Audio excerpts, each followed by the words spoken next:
ciclo este que hemos comenzado de los padres de la iglesia, y que ya ustedes pues han recibido todo, que yo, como les dije bien, no es un curso de padres de la iglesia, porque un curso del padre de la iglesia duraría 3 o 4 años.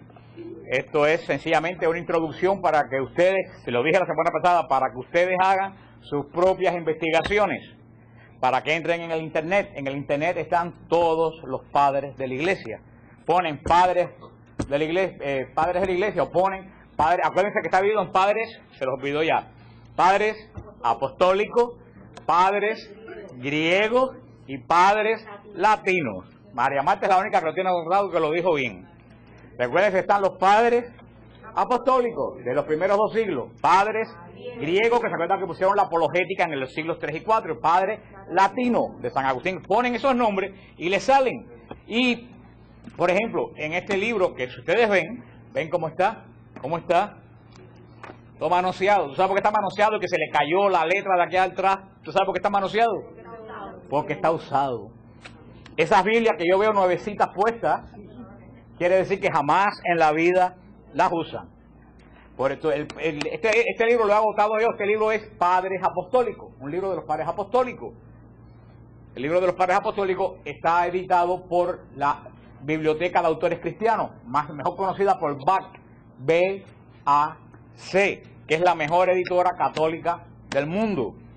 Y las tienen en cualquier librería cristiana. Ustedes encuentran los libros de los Padres Apostólicos. Lo pueden encontrar. Es de la edición BAC, B-A-C. Entrando en materia, acuérdense que le dije el primer libro cristiano de que se tiene historia de que se escribió. ¿Cuál fue? Tiene un nombre extraño. Yo veo caras por ahí como si fuera primera vez que vienen a clase. Yo veo caras que los padres cristianos están. San Cirilo. Y yo lo dije la semana pasada. El primer libro cristiano que se escribió fue la Didache. La Didache. Pues voy a decir, que no es que yo tenga ánimo peleón hoy, pero es que yo se los tengo que decir porque para eso estoy yo aquí. Yo no estoy aquí para decirle a ustedes que bien están ustedes son muy aplicados. Estoy aquí para decirles no saben lo que dijo el Padre Francisco en el retiro. Y que yo no lo puedo decir porque están grabando. Si ustedes vienen los martes a las clases, toman las notas de los Padres Apostólicos y las notas se quedan puestas en un armario hasta el próximo martes, en la vida, como dicen en Colombia, naná y cuca, en la vida van a aprender absolutamente nada. Pero bueno, yo lo aprendí, porque aunque ustedes no crean, yo sacando estos datos estoy aprendiendo también. Si ustedes vienen a perder el tiempo, bienvenido sea. Pero les voy a decir, y cuando pregunten martes que viene cuál fue el primer libro, va a haber gente que va a estar así. El primer libro que se escribió es la Didache, que se pronuncia también Didache. Se puede pronunciar de las dos formas. Se escribió en el año 45, es anterior posiblemente a los evangelios, pero originalmente estaba en el canon de los libros apostólicos y se leían en las misas. ¿Por qué la Didache se quitó? Porque no había certeza de que había sido escrita por los apóstoles. ¿Tiene errores? No, en absoluto. Los libros apócrifos tienen errores. Algunos sí y otros no. Hay libros apócrifos muy buenos, no tienen errores ninguno. ¿Que por qué no están en el canon? Porque no hay certeza que lo escribieron los apóstoles. Si la iglesia fuera tan maquiavélica, tan sinvergüenza, como dicen los protestantes, hubiera puesto en el canon, en el siglo III, hubiera puesto en el canon del Evangelio, el Evangelio de María. Hay un evangelio que se llama el Evangelio de María, ¿ustedes lo saben? Sí. Y que no tiene error ninguno. Y que ahí está el nombre de San Joaquín, de Santa Ana. En algún lado está la Biblia San Joaquín y Santa Ana. No, está en ese evangelio. En el protoevangelio de Santiago. También el protoevangelio de Santiago, porque es el Evangelio de María. Si la iglesia hubiera sido tan mala, hubiera puesto el Evangelio de María como libro canónico y todos los protestantes tuvieran en su Biblia, en la Reina Valera, un evangelio que diría Evangelio de María. Pero la iglesia, para tener doctrina mariana, no le hace falta falsificar nada.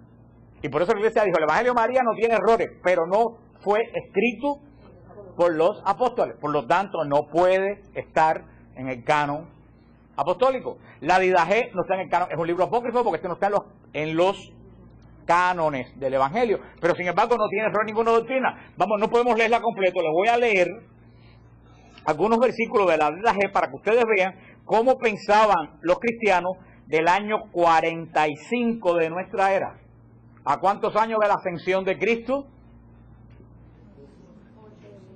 A 12 años de la ascensión de Jesucristo. Tengan esto en claro, 12 o 22 años, porque se calcula entre los años 35 y 45, entre 12 y 20 años de la ascensión de Jesús. ¿En qué año estamos? En el 2007. ¿Ustedes se acuerdan lo que hicieron en 1987? Es un año que está ahí. Bueno, pues cuando se escribió este libro, era más o menos de los del año 87 ahora. ¿Qué es lo que quiero decir con esto? Que estaba muy reciente. Ahí estaban vivas toda la gente que convivieron con Jesús. Estaba todo muy vivo. Por ejemplo, en la doctrina de los 12 apóstoles, que es como se llama este libro de la Didache, mira lo que dice en el capítulo 2. No matarás al hijo en el seno de la madre, ni le quitarás la vida al recién nacido. ¿Qué les parece? A 12 o 13 años de la resurrección de Jesús. A ver, dice en el punto 14, en la reunión de los fieles confesarás tus pecados y no te acercarás a la oración con conciencia mala. Este es el camino de la vida. A 12 años de la ascensión de Jesús, dice que en la asamblea de los fieles, que es la Eucaristía, confieses tus pecados. Y no dice que lo confiese a Dios. En ese tiempo se confesaban los pecados públicamente, puesto de pie, públicamente. Sigue en algunas de las formas que yo estuve hablando del bautismo. Es lo que dice el bautismo. Acerca del bautismo, bautizad de esta manera, dichas con anterioridad todas estas cosas. Hablando del bautismo, dice la Didache, acerca del bautizo, bautizad de esta manera, dichas con anterioridad todas estas cosas, bautizad en el nombre del Padre, del Hijo y del Espíritu Santo en agua viva. Si no tienes agua viva, bautiza con otra agua. Si no puedes hacerlo con agua fría, hazlo con agua caliente. Y lo que dice ahora, si no tuvieres ni una ni otra, derrama agua en la cabeza del bautizando 3 veces en el nombre del Padre, del Hijo y del Espíritu Santo. 12 años después de la ascensión de Jesús, la iglesia primitiva bautizaba echando agua sobre la cabeza del niño. Ahora sigue diciendo la Didache, respecto a la Eucaristía, daréis gracia de esta manera. Primeramente sobre el cáliz. Te damos gracias, Padre nuestro, por la santa viña de David tu siervo, la que nos diste a conocer por medio de Jesús tu siervo, a ti sea la gloria por los siglos. Luego sobre la hostia. Te damos gracias, Padre nuestro, por la vida y el conocimiento que nos manifestaste en medio de Jesús tu siervo. A ti sea la gloria por los siglos. Que nadie, empero, coma ni beba de la Eucaristía, sino los bautizados en el nombre del Señor. Pues acerca de ellos dijo el Señor, no deis los santos a los perros. Después de esto habla de las oraciones que se hacen en la Eucaristía. Habla también de la unción de los enfermos. Respecto al óleo de la unción, daréis gracia de esta manera. Te damos gracias, Padre nuestro, por el óleo de la unción. Habla también de la unción. También habla del domingo. Dice, reunidos cada día del Señor, romped el pan y dad gracias, después de haber confesado vuestros pecados, a fin de que vuestro sacrificio sea puro. Todo aquel empero que tenga contienda con su compañero, no se junte con vosotros hasta tanto nos haya reconciliado, a fin de que no se profane este sacrificio. Porque este es el sacrificio del que dijo el Señor, en todo lugar y en todo tiempo se me ofrece un sacrificio puro, porque yo soy Rey grande, dice el Señor, y mi nombre es admirable en todas las naciones. ¿Qué palabra se repite aquí una y otra vez? ¿Qué palabras se repiten aquí otra vez? Se lo voy a leer. Reunidos cada día del Señor, romped el pan y dad gracias, después de haber confesado vuestros pecados, a fin de que vuestro sacrificio sea puro. Todo empero que tenga contienda con su compañero, no se junte, a fin de que no se profane vuestro sacrificio, porque este es el sacrificio del que dijo el Señor. En todo lugar y en todo tiempo se hemos puesto un sacrificio puro, porque ¿qué palabra se repite ahí? Sacrificio. Sacrificio. La que más se repite aquí es sacrificio. ¿Por qué hago este énfasis? Porque hoy en día los protestantes dicen que la misa no es un sacrificio. Y a 12 años de la muerte, de la ascensión de Jesús, la iglesia primitiva se refiere al día del Señor con la palabra 4 veces y lo que están celebrando es un sacrificio. ¿Sabe usted el concepto que tenía la iglesia naciente de que la Eucaristía es un sacrificio? Aquí dice en algún momento, vengan delante del altar y hagan la oración de entrega a Jesucristo para que sus pecados sean perdonados y la prosperidad les llegue a todas. ¿Dice algo de eso aquí? ¿Qué es lo que recalca? Sacrificio. ¿Quién es la única iglesia que dice, el domingo celebramos sacrificio? ¿Quién es? La católica. Es muy difícil no darse cuenta de que los que escriben este libro en el año 45, ¿qué tipo de mentalidad tienen? Católica. Ese es el primer libro más antiguo de la iglesia, posiblemente entre el año 35 y el año 45. Solamente de tantos padres que hay, escogí solamente 3 padres de la iglesia, que para mí son los más importantes. Para leer el fragmento, el primer padre de la iglesia que escogí es el padre de la iglesia que más me gusta a mí, que es San Ignacio de Antioquía. Para mí es uno de los padres más grandes de la iglesia primitiva. San Ignacio de Antioquía nace en el año 30 de nuestra era. O sea, nace en el mismo año que Jesús comienza a predicar. Y muere en el año 107 de nuestra era. Nace en el 30, muere en el 107. Su fiesta se celebra el 17 de octubre. San Ignacio de Antioquía fue discípulo directo, se sentó y escuchó la doctrina de San Pablo y de San Juan el Apóstol. San Juan el Apóstol y San Pablo nada más y nada menos que fueron los maestros de San Ignacio de Antioquía y fue el sucesor de San Pedro en la diócesis de Antioquía. San Pedro fue obispo de Antioquía antes de ser obispo de Roma. Cuando Pedro se va a Roma, quien sucede a Pedro en el obispado de Antioquía es nada más y nada menos que San Ignacio. Fíjense la importancia de este hombre. Oyó hablar a Juan, oyó hablar a Pablo y fue investido obispo por Pedro. Estamos hablando de un hombre apostólico. Los escritos de San Ignacio demuestran que la doctrina de la Iglesia Católica viene de Jesucristo por medio de los apóstoles. ¿Qué es lo que de lo que va a hablar San Ignacio de Antioquía? De la Eucaristía, de la jerarquía, de la obediencia a los obispos, de la presidencia, la preeminencia de la Iglesia de Roma, de la virginidad de la Virgen María y del privilegio de morir mártir por Cristo.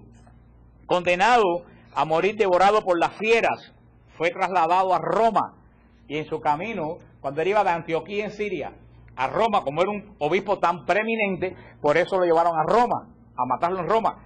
Según fue pasando, él iba escribiendo cartas a las iglesias por donde él se detenía a dormir una noche. Estas son las cartas que están aquí. Y llegando a la ciudad de Roma, le escribe a Roma y dice que tiene un gran miedo de llegar a Roma. Pero ¿saben cuál era el gran miedo que él tenía de llegar a Roma? Él tenía miedo que los romanos influyentes pagaran dinero para que él no fuera martirizado. Él le dice a los romanos, déjenme morir porque yo quiero ser triturado en la boca de los leones como trigo agradable a Dios. Y le prohibió a los romanos que intercedieran por él o que diera rescate, dinero por su rescate. San Ignacio de Antioquía fue el que le pone el nombre a la iglesia cristiana de Iglesia Católica. En la carta a la ciudad de Esmirna, cuando él pernocta en Esmirna, él escribe una carta a la gente de Esmirna y le dice, esta iglesia ya no está solamente limitada al Medio Oriente, esta iglesia es católica, con K, que quiere decir universal. Y de ahí en adelante, del año 107 en adelante, la iglesia cristiana, porque el nombre de cristiano se lo dieron en Antioquía. O sea que en Antioquía la iglesia recibió el nombre de cristiana y en Antioquía recibe el nombre de católica. Algunos puntos de sus enseñanzas. Vimos que recibió la enseñanza de Pablo y de Juan, que recibió de ellos la instrucción en las Sagradas Escrituras, y vemos que todas sus cartas están llenas de pasajes de la Escritura. Yo subrayé algunos pasajes de San Ignacio que son los más interesantes de él, y se los voy a buscar aquí, se los voy a leer. Algunos de ellos los doblé. Por ejemplo, dice en la carta a los Efesios que nadie se llama engaño. Si alguno no está dentro del ámbito del altar, se priva del pan de Dios. Fíjate lo que dice: si alguien no está pegado al altar, se priva del pan de Dios. ¿Qué quiere decir? Que solamente los que acuden a la Eucaristía son los que reciben el pan de Dios. Dice San Ignacio de Antioquía: y quedó oculta al príncipe de este mundo la virginidad de María y el parto de ella, del mismo modo que la muerte del Señor. 3 misterios sonoros que se cumplieron en el silencio de Dios. O sea, San Ignacio de Antioquía en el año 105 y 106 ya habla de ¿qué? De la virginidad de María. Y dice que la virginidad de María es uno de los misterios sonoros que el demonio no pudo penetrar. Oye lo que dice San Ignacio de Antioquía en la carta a los tralianos, cuando pasó por Tralia: someteos a vuestro obispo, y también los unos a los otros al modo de Cristo está sometido según la carne a su Padre, y a los apóstoles, a Cristo y al Padre y al Espíritu Santo, a fin de que haya tanto unidad corporal como espiritual. Ya San Ignacio en el año 105 dice que la iglesia se someta a los obispos, como Cristo está sometido al Padre. Dice en la carta a los tralianos también: ahora que por vuestra parte todos sabéis también de respetar a los diáconos como a Jesucristo, lo mismo digo del obispo, que figura del Padre, y de los presbíteros, que representan el Senado de Dios y la alianza o colegio de los apóstoles. Si quitan a estos 3, no hay iglesia. Oye, ya San Ignacio, vimos que habló de la virginidad de María. Ahora habla obispo, presbítero y diácono. Las 3 órdenes de la iglesia que existen hoy. Esas 3 órdenes de la iglesia existían en el año 105. ¿Y qué es lo que dice San Ignacio de Antioquía? Si quitan a los obispos, a los presbíteros y a los diáconos, no hay iglesia. Tan sencillo, lo voy a repetir. Si quitan a los obispos, a los presbíteros y a los diáconos, no hay iglesia. A ti te vienen, ahí ven a mi iglesia que es la de Cristo, tú dices, ¿tienen obispo? No. ¿Tienen presbítero?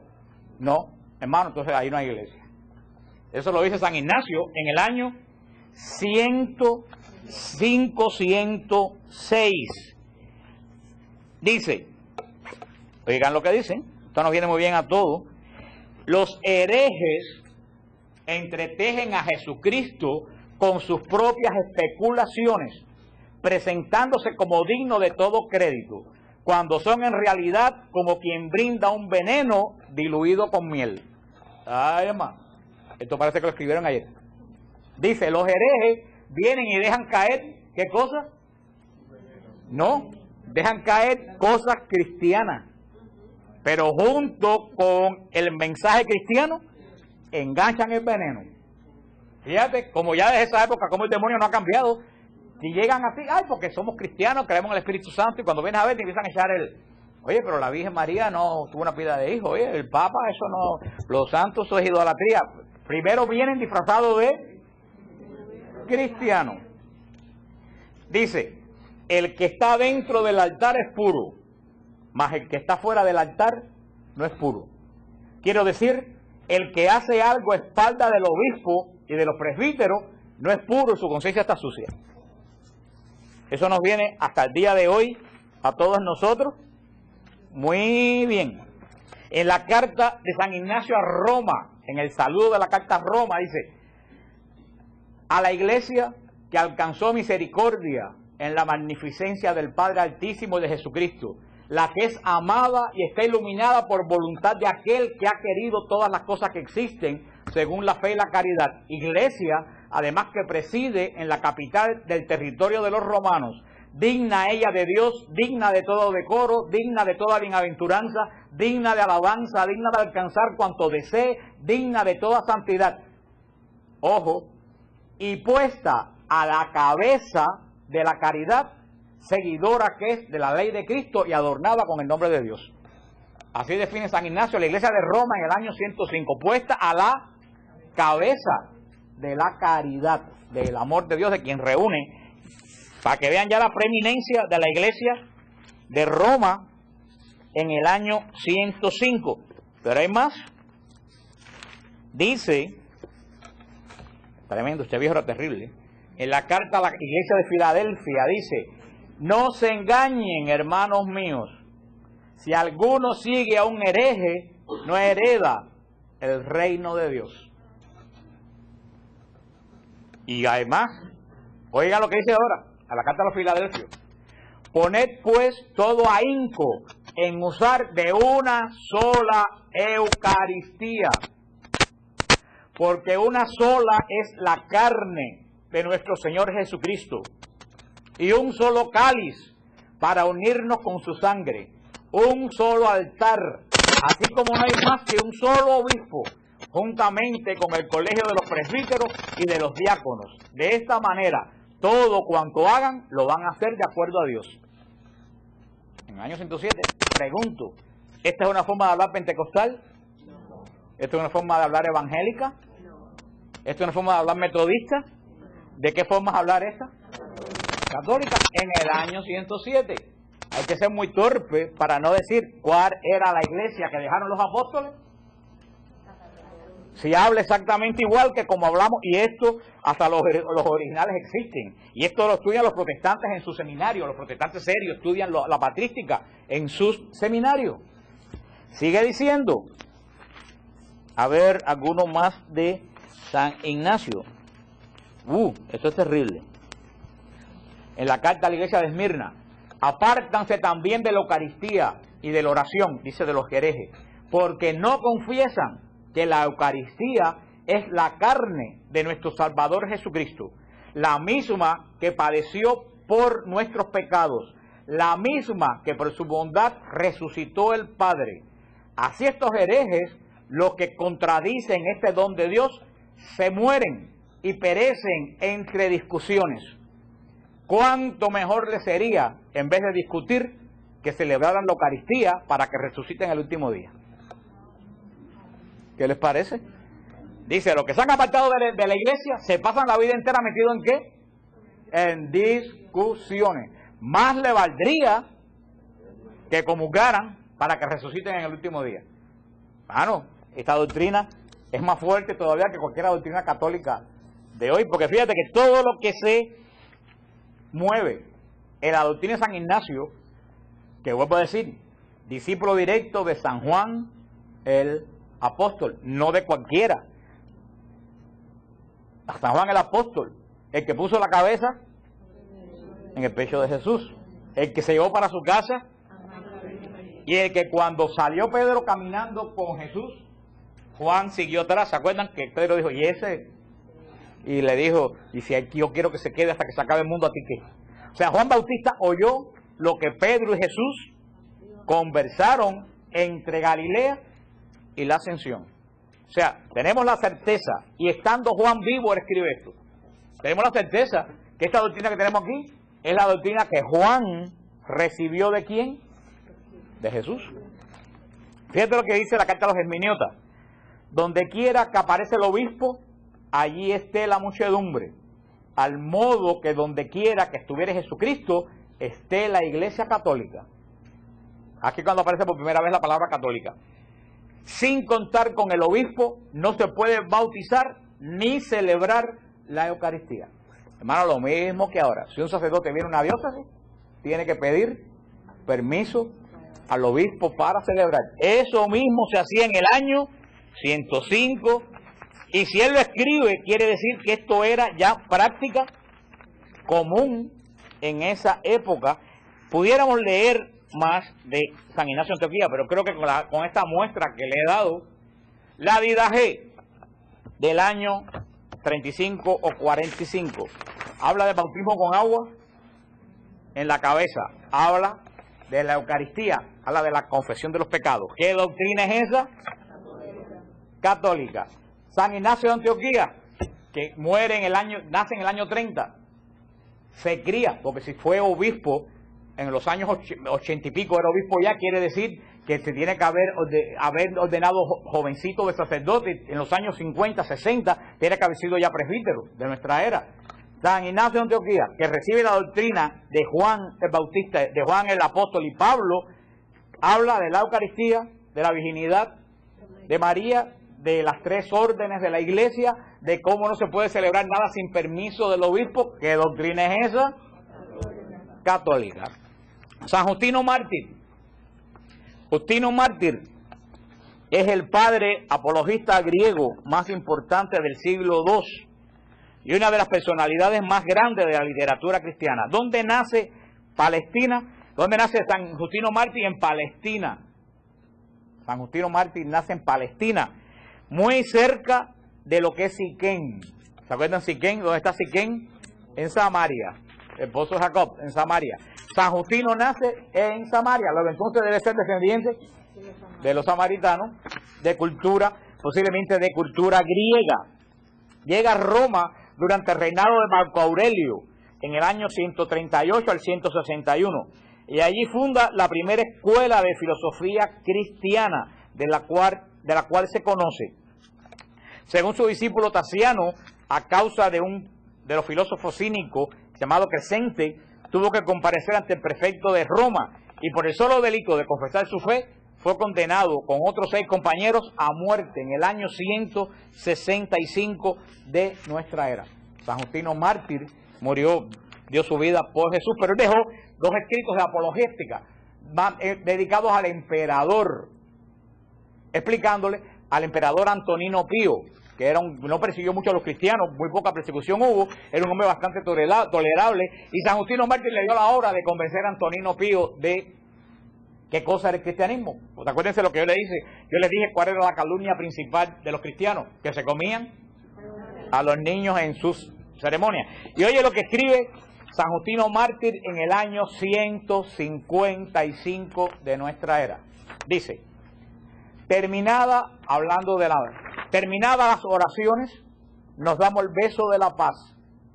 Luego se ofrece pan, vino mezclado con agua, a quien preside, que los toma y da alabanza y gloria al Padre del universo en el nombre de su Hijo y por el Espíritu Santo. Después pronuncia la oración eucarística, por habernos concedido los dones que de Él nos vienen. Y cuando ha terminado las oraciones y la acción de gracia, todo el pueblo presente dice amén, que en hebreo quiere decir así sea. Cuando el que preside ha dado gracias y todo el pueblo ha aclamado, los diáconos dan a cada uno de los asistentes la comunión en forma de pan y vino, sobre los que se pronunció la oración eucarística, y se la llevan a los enfermos que no pudieron asistir. A esta celebración la llamamos Eucaristía. A nadie es lícito participar si no cree que nuestras enseñanzas son verdaderas, si no ha sido lavado en el baño del bautismo para regeneración de los pecados, y si no vive conforme a lo que Cristo enseñó, porque no los tomamos como pan o bebidas comunes, sino que así como Jesucristo, nuestro Salvador, se encarnó por virtud del Verbo de Dios para nuestra salvación, del mismo modo nos has enseñado que esta comida, de la cual se alimenta nuestra carne y nuestra sangre, es la carne y la sangre del mismo Jesús encarnado. Pues en esos alimentos se ha realizado el prodigio mediante la oración que contiene las palabras del mismo Cristo: haced esto en conmemoración mía. Los apóstoles, en sus comentarios, que se llaman Evangelio, nos transmitieron que así lo ordenó Jesús cuando tomó pan y dando gracia dijo: haced esto en conmemoración mía, esto es mi cuerpo. Y de la misma manera, tomando el cáliz, dio gracia y dijo: esta es mi sangre. Nosotros, en cambio, después de esta iniciación, recordamos estas cosas constantemente entre nosotros. Los que tenemos socorremos a los necesitados y nos asistimos siempre los unos a los otros. Por todo lo que comemos, bendecimos siempre a Dios.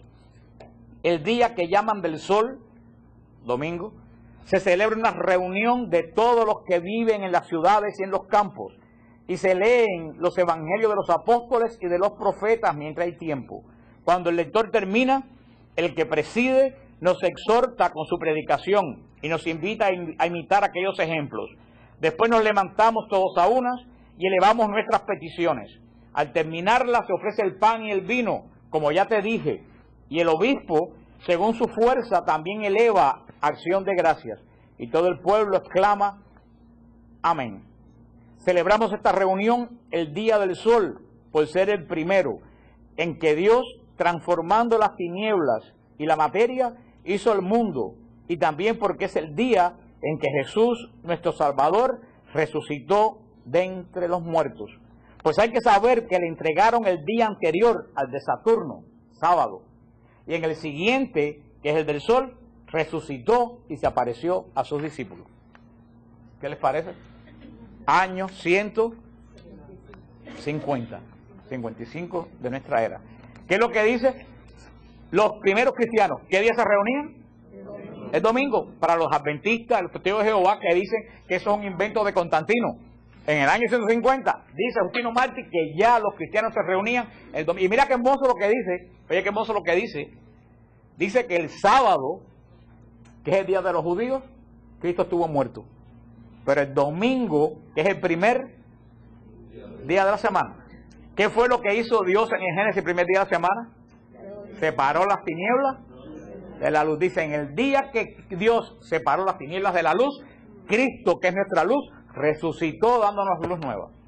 Dice, por eso que nosotros celebramos el domingo, no celebramos el sábado, porque en el sábado hay tiniebla, y en el domingo, porque si el primer día de la semana Dios separó la luz de las tinieblas, ¿qué es lo que había el día anterior, el primer día de la semana? Caos. Mira tú qué hermoso, yo nunca había pensado en esto hasta que lo leí. ¿Por qué celebraban el domingo? Dice, nosotros lo celebramos porque es el día de la resurrección, lo celebramos porque es el día que se separó la luz. Habla de la Eucaristía, habla de los diáconos, habla de los obispos, que se predica, que se lee el Evangelio, los profetas, que se predica, que se presenta el pan y el vino, que se consagra, que es el cuerpo y la sangre de Jesús, verbo encarnado. Relaciona la Eucaristía con la encarnación.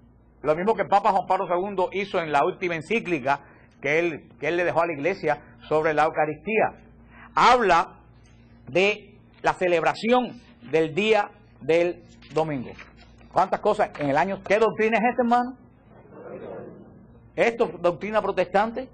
¿Hay aquí algún asomo de pandereta o de gente descansando en el espíritu o de prosperidad? ¿O hay aquí algún ejemplo de ven y haz la oración de fe para que te entregues a Jesucristo y seas salvo? ¿Algo de eso se menciona aquí? ¿Algo de eso menciona San Ignacio de Antioquía? ¿Algo de eso dice la Didache? No, para que vean que todo el protestantismo es un invento del siglo XX, ese que conocemos en las esquinas. No estoy hablando del protestantismo histórico. En el diálogo con Trifón, es una persona a quien él le escribe, dice, la ofrenda de flor de harina, señores, proseguí, que se mandaba ofrecer por los que se purificaban de la lepra, era figura del pan de la Eucaristía, que nuestro Señor Jesucristo mandó ofrecer en memoria de la pasión que Él padeció por todos los hombres, que purifican su alma de toda maldad, a fin de que justamente demos gracias a Dios por haber creado el mundo y cuanto en Él hay por amor del hombre, por habernos librado de la maldad en que nacimos. Fíjate, vuelvo otra vez, San Justino, a ligar, ¿qué cosa? La creación con la Eucaristía. Otra, se me pasó, otra cosa que también menciona San Justino aquí en su apología es el bautismo. Dice, solamente acceden a la Eucaristía aquellos que han sido regenerados por el agua del bautismo. No dice aquellos, como dicen los protestantes, que el bautismo es simbólico para hacer profesión de fe. No dice aquellos que hicieron, dice aquellos que fueron regenerados. Cuando tú te bautizas, tú te regeneras. No es una simple profesión de fe, es que Cristo genera en ti vida nueva. Esa es la doctrina del siglo I y II. El último que escogí El último que escogí, con eso terminamos, ya casi estamos en tiempo, es otro de los grandes padres de la iglesia. ¿Quién es San Ireneo de Lyon?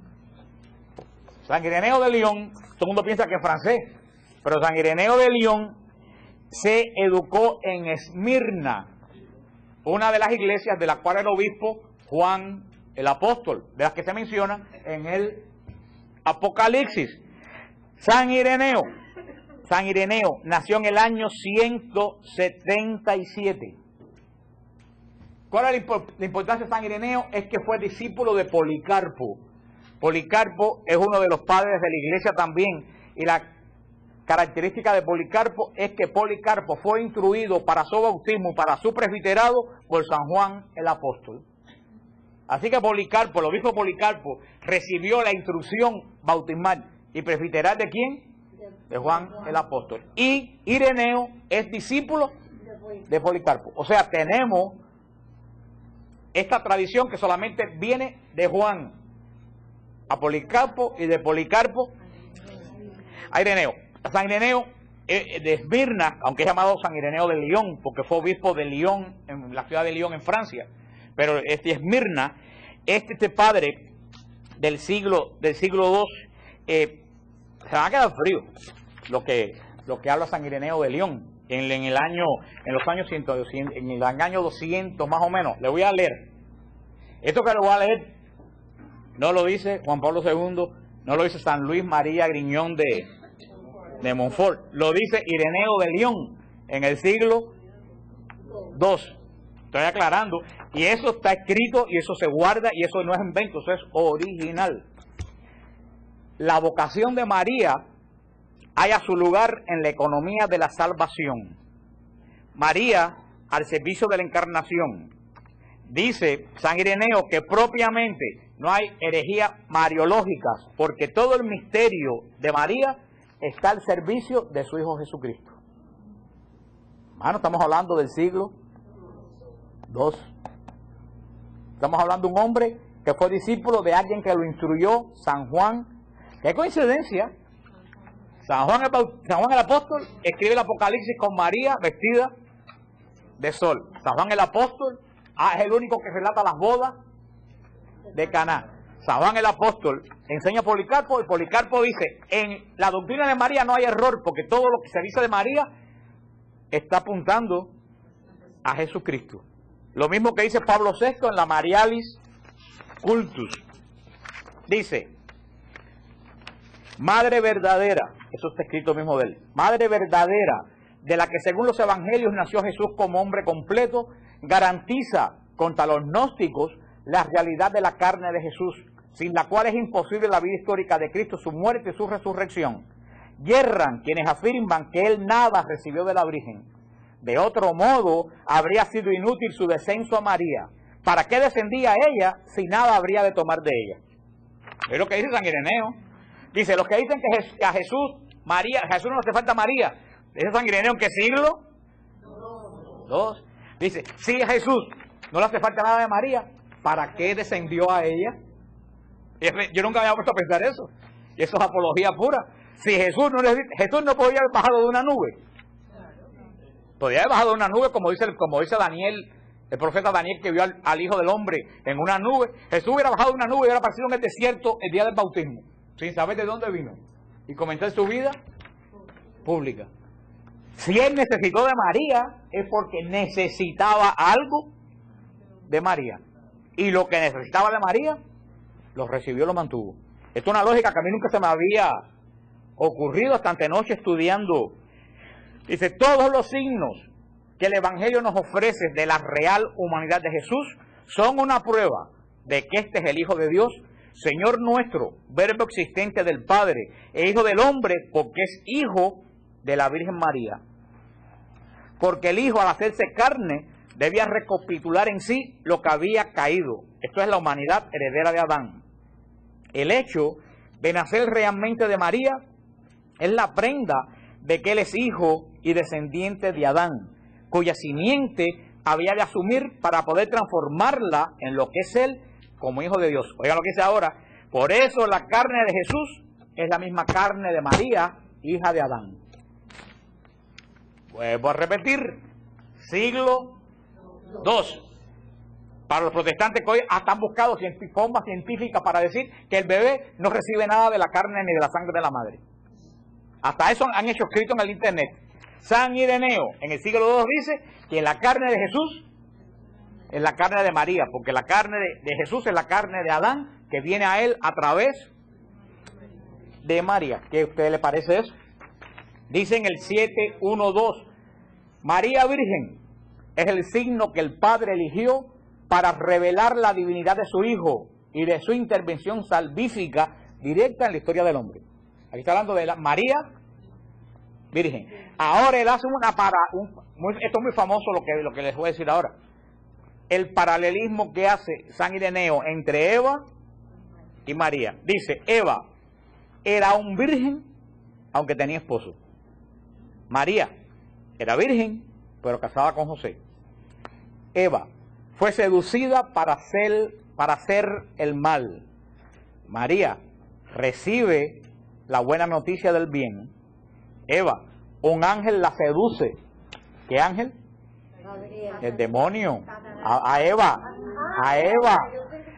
la seduce un ángel. ¿Qué ángel? El demonio. A María la seduce un ángel. ¿Qué ángel? Gabriel. Eva desobedece. María obedece.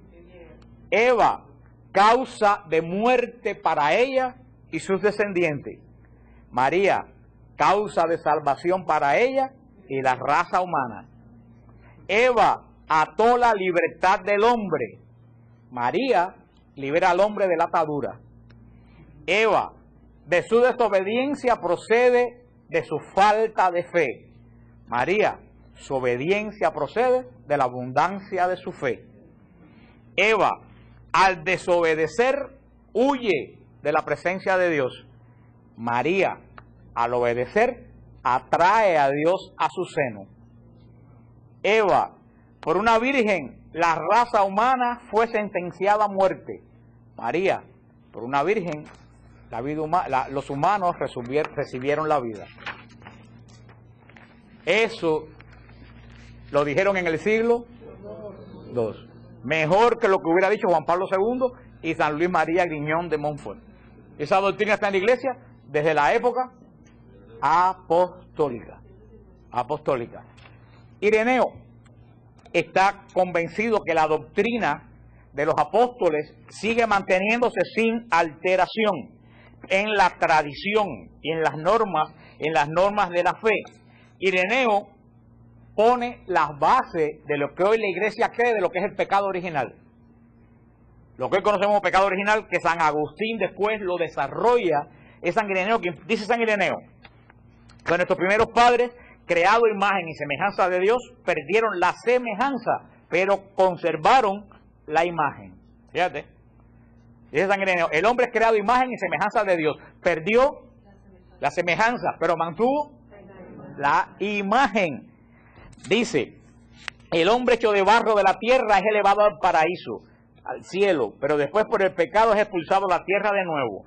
Así en el paraíso estuvo equidistante de la tierra y del cielo, explicando así el reinado del hombre sobre la tierra. El paraíso no admite el pecador, por eso fueron expulsados. Él pone la base del pecado, y ahora le voy a decir algo que se van a asombrar. No lo voy a decir de qué hablo, se lo voy a leer. Quiero decirle que yo aprendí junto con ustedes esto, porque yo sabía un poco. Yo pensaba que San Ireneo era francés del siglo IV. Reconozco mi ignorancia, por eso yo aprendo junto con... Oiga, lo dice Ireneo. Su extensa y completa refutación de las diferentes doctrinas gnósticas ha sido recordada con ocasión del redescubrimiento del texto falso llamado Evangelio de Judas. Resulta que ahora CNN aparece con que descubrieron el Evangelio de Judas. Ese San Ireneo, que en el siglo II descubrieron el Evangelio de Judas y que era falso. Lo voy a leer. Y se aparecen aquí como que va a temblar la iglesia porque se descubrió el Evangelio de Judas. Su extensa y completa refutación de las diferentes doctrinas gnósticas ha sido recordada ahora con ocasión del redescubrimiento del texto pseudoepigráfico llamado Evangelio de Judas. Y sigue diciendo San Ireneo. Dicen que Caín nació de una potestad superior. Eso es lo que dice Ireneo, que dice el Evangelio de Judas. Dicen que Caín nació de una potestad superior y se profesan hermanos de Saúl, Coré, los sodomitas y todos sus semejantes. Por eso el Hacedor los atacó, pero a ninguno de ellos pudo hacerle mal, pues la sabiduría tomaba para sí misma lo que ellos habían nacido de ella. Y dicen que Judas el traidor fue el único que conoció todas estas cosas exactamente, porque solo él, entre todos, conoció la verdad para llevar a cabo el misterio de la traición. Para ello, para probar esto, muestran un libro de su invención que llaman el Evangelio de Judas. Para que venga CNN a decir que descubrieron el Evangelio de Judas y que ahora la iglesia se va a estremecer. Y no sabe que esto está descubierto, que es del siglo II. Pero ¿de qué hablan ellos? Dice, ya terminando, oigan lo que dice sobre la tradición. Dice que la escritura, Ireneo, nace de la tradición de la iglesia y que a su vez le da origen, y que la tradición surge de la predicación apostólica. Y él dice, los apóstoles confiaron la predicación a las iglesias que fundaron y éstas la custodian desde el principio, de manera que es preciso acudir a ellas para conocer la doctrina original de Cristo. El Señor envió al Espíritu Santo a los apóstoles, a quienes constituyó en iglesia, como guía en el conocimiento de la verdad. Oigan lo que dice ahora, despierten. Yo voy a empezar a traer la semana que viene piedras y una onda. Y yo le voy a decir después en qué las voy a... Y que no venga como cuando vino Roxana a insultarme porque decía que yo había hablado de ella porque estaba dormida, que me dijo que estaba haciendo bistec. Yo decía, ¿esta loca de dónde salió? ¿De qué habla ella? ¿De qué bistec? ¿De qué? Si yo no sabía ni quién era porque ella se estaba por allá atrás. Porque a veces que digo las cosas la gente piensa que se lo digo a la... Si ustedes se fijan, cuando yo predico casi nunca yo miro a nadie. Fíjense, yo casi siempre miro, paso la vista así. Eso tiene un origen que un día, una cosa muy desagradable que pasó una vez, por eso yo no miro a la gente cuando predico, que ya aprendí eso yo de hace mucho tiempo. Por eso, pero como no miro a nadie directamente, no sé quién está dormido y quién no. Yo lo digo porque siento las vibraciones de que hay gente, como me dice una vez Arturo, que estaba orando por el muchacho, dice, mira, está descansando en el espíritu. Y digo, espérate, yo nunca he visto a nadie que descanse en el espíritu y ronque. Ese se durmió. El tipo lo que estaba durmiendo, pues decía, mira, está descansando en el espíritu. Bueno, pero oigan lo que dice San Ireneo. ¿En qué siglo? Oigan lo que dice. Ningún individuo tiene derecho a arrogarse la asistencia del Espíritu Santo para enseñar la doctrina que bien le plazca. Esto equivaldría a someter la verdad divina a sus propias ilusiones e intereses. Siglo II. Para todo esto que viene, Dios me inspiró, voy a abrir mi propia iglesia. Dice que nadie, hermano, discípulo de quién? De Policarpo. ¿Discípulo de quién? De San Juan el Apóstol, que murió en el año 105. Nadie tiene derecho a arrogarse el Espíritu Santo por inventar doctrina, porque eso es lo que está haciendo, es o dando sus propias ilusiones o proponiendo sus propios intereses. Si lo dijera yo, pero lo dice San Ireneo de León. Ya terminando también las cosas que nos faltan, habla de la Eucaristía. Muy claramente nos da una explicación que no se las voy a leer, muy extensa, sobre la raíz de la Eucaristía en el pacto con Dios. Litúrgicamente San Ireneo transmite pocos datos. Dice que se ofrece el pan y que el vino se mezcla con agua, exactamente tal como se hace ahora. Y dice que la misma palabra que plasmó el verbo en el vientre de María, plasma el verbo en el pan y en el vino. Fíjate, San Ignacio de Antioquía y San Ireneo hablan de lo mismo, encarnación y Eucaristía. Y lo que le he dicho a ustedes, antes de leer esto, pero también uno más o menos, la Eucaristía es otra encarnación. Así como Jesús bajó al vientre de María, Jesús baja y se encarna en el pan y el vino. En todo. Y toda Eucaristía es otro nacimiento, porque así Jesús nació en Belén. Y toda Eucaristía es sacrificio de la cruz. Y toda Eucaristía es resurrección. Y toda Eucaristía es segunda venida de Jesucristo, porque Jesús vuelve por segunda vez. La Eucaristía es la vida de Jesús. Y lo último de San Ireneo, que es muy interesante. San Ireneo escribiendo en el año 175, cuando él va a León, como obispo de León, lo manda el Papa a León. San Ireneo, le dicen la gente de León, ¿cómo tú sabes que la doctrina que tú vienes a predicar aquí es la que hace 200 años predicó Jesucristo? Le dijeron, ha pasado muchísimo tiempo, han pasado 100 y pico de años que murió Jesús, que hasta mira qué cantidad de tiempo ha pasado. A lo mejor la doctrina se enmarañó en lo que llegó a Esmirna, y de Esmirna llegó a Roma, y de Roma llegó a León. Tú sabes lo que escribe Ireneo. Dice, yo estoy seguro que la doctrina que predico es cierta, porque en este momento la palabra de Dios está custodiada por Eleuterio, por el Papa Eleuterio, que sucedió al Papa Sotero, que sucedió al Papa Aniceto, que sucedió al Papa Pío, que sucedió al Papa Higinio, que sucedió al Papa Teleforo, que sucedió al Papa Sixto, que sucedió al Papa Alejandro, que sucedió al Papa Evaristo, que sucedió al Papa Clemente, que sucedió al Papa Cleto, que sucedió al Papa Lino, y sucedió al apóstol Pedro. San Ireneo dice, la prueba que el evangelio que yo predico es cierto, que el Papa que está en este momento, que es Eleuterio, ha recibido por una serie sin interrupción de hombres que lo unen al apóstol Pedro. Dice, esta sucesión ininterrumpida del obispo de Roma es la garantía de que el evangelio que predico es cierto. Una lista de papas en el año 175. Una lista de papas en el año 175 o 190. ¿Qué les parece a ustedes? San Ireneo es importantísimo. Y se me pasó, pero esto es no se asusten, que es una sola cosa que les voy a leer. Yo les hablé de un padre de la iglesia que fue papa, el Papa Clemente.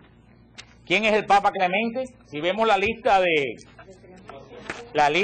no te preocupes, recoger. Si vemos la lista de Ireneo, dice Pedro, Lino, Cleto y Clemente. Clemente es el Papa número 4. Le dije que era importante porque era el primer Papa de origen no judío. Se cree que era de la familia imperial, Oliberto de la familia imperial, porque ese nombre Clemente solamente se usaban en la familia imperial de Roma.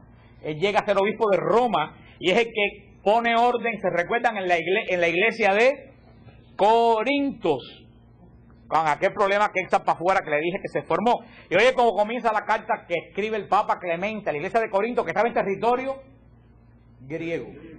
¿En qué año escribe esta carta? En el año 95. Cuando estando vivo Juan tenía 90 años en esa época más o menos, estaba vivo y crearon la iglesia de Éfeso, muy cerca de Corinto. Los corintios, en vez de acudir al apóstol Juan, que hubiera sido lo más lógico, acuden al obispo. El Papa no le pudo contestar enseguida porque había una gran persecución. Empieza la carta diciendo, a causa de las repentinas y sucesivas calamidades y tribulaciones que nos han sobrevivido, creemos, hermanos, haber vuelto algo tardíamente nuestra atención a los asuntos discutidos entre vosotros. Nos referimos, carísimos, a la sedición extraña y ajenas a los elegidos de Dios, abominable y sacrílega de unos cuantos arrogantes que hay entre ustedes. Oye lo que dice un poco, después nada más que subrayé 2 o 3 cosas. A ver, vamos a ver otra que era lo que más me interesaba. Dice, también nuestros apóstoles tuvieron conocimiento por inspiración de nuestro Señor Jesucristo que habría contienda sobre este nombre y dignidad del episcopado.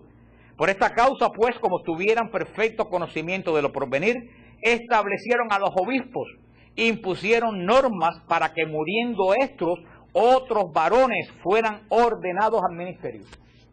En el año 95, ¿qué dice Clemente? Cuando un obispo muere, ordena al otro. Año 95 de nuestra era. Sigue, dice, ahora pues vosotros que fuisteis causa de que estallara la sedición, someteos a vuestros presbíteros y obispos, y corríjanse para la penitencia, doblando las rodillas de vuestro corazón. Pero es lo que dice ahora, más si alguno desobedeciere las amonestaciones que yo les estoy dirigiendo, él mismo sepa que será reo de gran pecado y expondrá peligro su salvación. Esta forma de hablar es una forma de hablar con autoridad.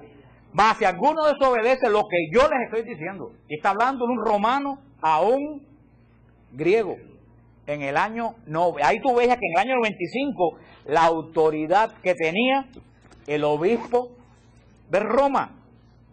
Ya terminando, dice, despachamos con rapidez y en paz y alegría a nuestros delegados, Claudio Febo, Valerio Vitón y Fortunato, a fin de que cuanto antes nos traigan las noticias de la suplicada y para nosotros sanidad, la paz y concordia, y cuanto antes también me animen de que entre ustedes reina el orden.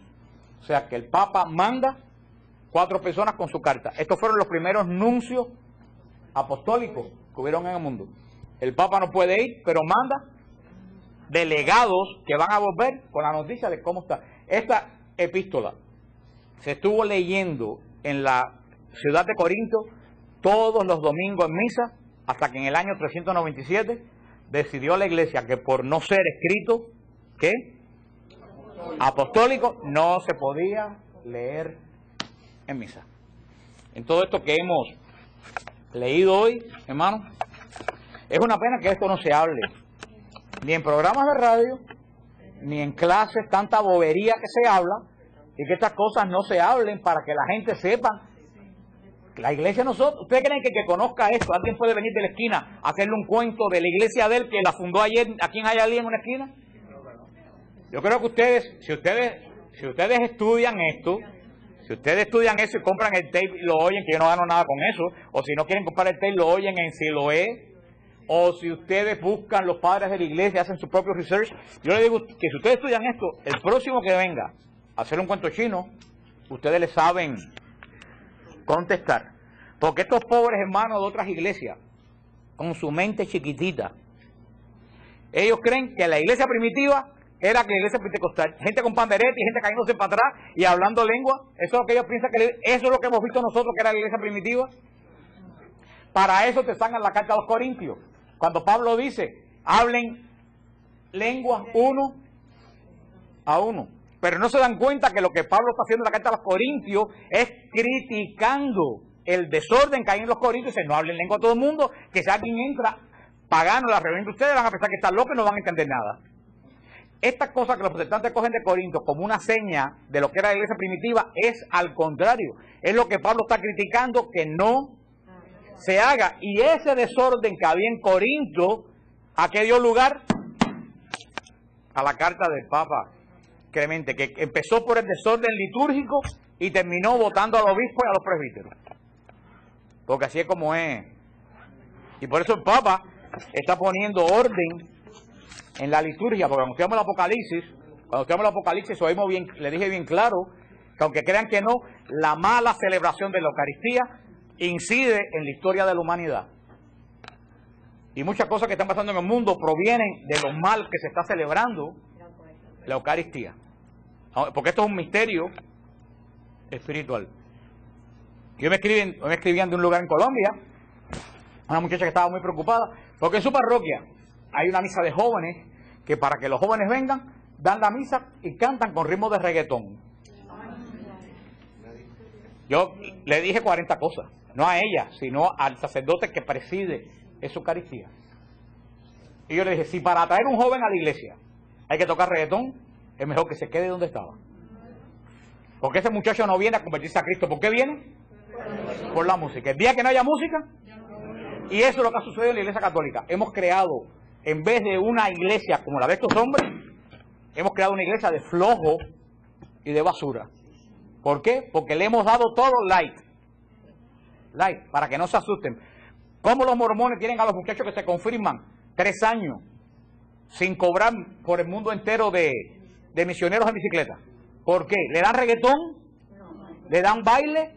¿Le dan juegos de voleibol? No, le dan la doctrina de Dios, que equivocaba todo, pero se la dan como es.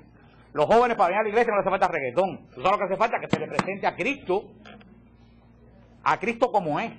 Porque ese Cristo que están dando los jóvenes no lo convence. ¿Qué sucede con las órdenes religiosas? Todas las monjas se quitaron los hábitos, se levantaron la saya y se pintaron las bembas y se pintaron el pelo, ahora lucen unas mujeres rarísimas. ¿Para qué? Para que vinieran la juventud, porque hay que atraer. Hermano, ¿atrajeron a alguien? Los monasterios se vaciaron. El otro día yo entré en un website benedictino, porque yo me paso la vida metido en los websites mirando, en un de mujeres. Por supuesto, primero vi la foto, ninguna tenía hábito. Cada cual vestida. Entonces, lo que estaban anunciando para esa semana, yo lo dije aquí una vez. ¿Ustedes saben que estaban anunciando para esa semana? Lo que iban a tener una noche. Agárrense la peluca. Estaban anunciando la noche del sombrerito rojo. Yo dije, Jesús Nazareno, tengo terror de saber qué cosa es la noche del sombrerito rojo. Pero tanto pudo mi curiosidad que entré. ¿Ustedes saben qué cosa era la noche del sombrerito rojo? No, que cada monja iba a confeccionar un sombrero rojo, una creación. Entonces iba a hacer un concurso a ver cuál se llevaba el primer premio.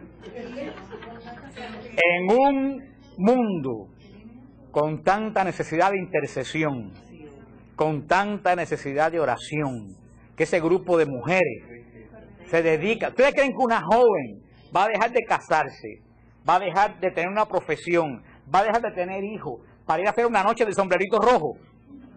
Por favor, es que la iglesia ha perdido juicio. ¿Y cómo los obispos permiten eso? No, los monasterios son independientes. Lo que sucede es que toda esa gente pensando que imitando al mundo, el mundo iba a venir. Y el mundo no vino. ¿Para qué el mundo va a venir a lo mismo que ve afuera, pero más ridículo? ¿Qué monasterios están llenos? El de Madre Angélica, donde tienen el hábito tradicional. El Carmelo donde vino Mite, que dice que han tenido que poner un mes al año para que entren todas las novicias, por la cantidad que entra, que no pueden tener todos los meses regados, entrando una novicia hoy y otra mañana. La congregación del Padre Groeschel, que tienen el hábito tradicional franciscano y tienen una hora diaria de adoración eucarística todos los días. Esas son las congregaciones que están creciendo, las que han retornado a sus raíces. Todas estas congregaciones modernas, los Marinol, que son monasterios que se han quitado los hábitos, que andan a la hora que les da la gana, se están muriendo. No hay ¿para qué? ¿Ustedes creen que una muchacha que entra en ese monasterio del sombrerito rojo, ustedes creen que se queda de verdad? Una muchacha que está buscando a Cristo, llega, mira y dice, ¿pero qué cosa es esto? ¿Qué cosa, hombre? ¿Qué Pero yo digo, qué banalidad. Me escribe otra persona, y a otra, me escribe otra persona que no voy a decir del país de Latinoamérica, que pertenece a una congregación X de religiosas, que a la congregación ve un padre sanador todos los martes, que hace con todas las monjas sesión de Reiki, sanación por las vibraciones, y que después pone a todas las monjas a toquetearse todas unas a otras de arriba abajo para que las energías fluyan, que a ella le parecía que eso estaba muy raro. Digo, raro no, eso es demoníaco. Entonces el sacerdote que está sanando con el poder de las vibraciones, de las energías, lo más seguro es que se ría de los carismas y de la unción del Espíritu Santo y de los carismáticos. Hermano, tenemos un problema muy serio en la iglesia. Eso se reduce a lo que dice la Biblia. Fueron tras dioses vanos y se volvieron también ellos vanos. quisimos abrir las puertas y hacernos igual que el mundo. ¿Y en qué terminamos? Siendo lo mismo que el mundo. El mundo está mal, esto está. Gracias a Dios que hay un retorno en la iglesia de nuevo, y eso es lo que está haciendo Benedicto XVI, a la ortodoxia de la fe. Y por eso que el demonio lo sacude tanto, a la ortodoxia de la fe. Y que no digan loco, que no digan exagerado, a mí que me importa lo que me digan, pero tenemos de nuevo que hacer que la iglesia pueda ser seguidora de las enseñanzas de Jesucristo. Me acabo de llegar, yo estoy mando dinero a un monasterio benedictino que acaban de abrir en Oklahoma, de monjes que se levantan a las 3 de la mañana, monjes que oran todas las horas, de las 9 de la mañana a las 12 del día, a las 3 de la tarde, todas las horas de antigua de la orden benedictina, que para orar se ponen la capucha por delante, que jamás se quitan el hábito ni para trabajar, y está lleno de jóvenes. Lo acaban de abrir y hay como 12 novicios. Eso, hermano, es lo que la iglesia está buscando. Volver, ¿qué fue lo que hizo el concilio? El concilio no fue licencia a inventar, el concilio quiso que la iglesia volviera a esta iglesia, a la iglesia de los padres apostólicos. ¿Pero qué entendieron los modernistas? Que el concilio era licencia para hacer lo que me diera la gana. Conclusión, ahí la tenemos. La semana que viene, para después empezar con el credo, la semana que viene vamos a hablar de los 4 grandes concilios de la iglesia que dieron origen a la doctrina de la iglesia, del concilio de Nicea, de Constantinopla, de Éfeso y de Calcedonia. Son los 4 grandes concilios que pusieron la base del cristianismo. Y cuando terminemos esa clase, comenzamos el estudio del credo de Nicea, palabra por palabra. Allá atrás están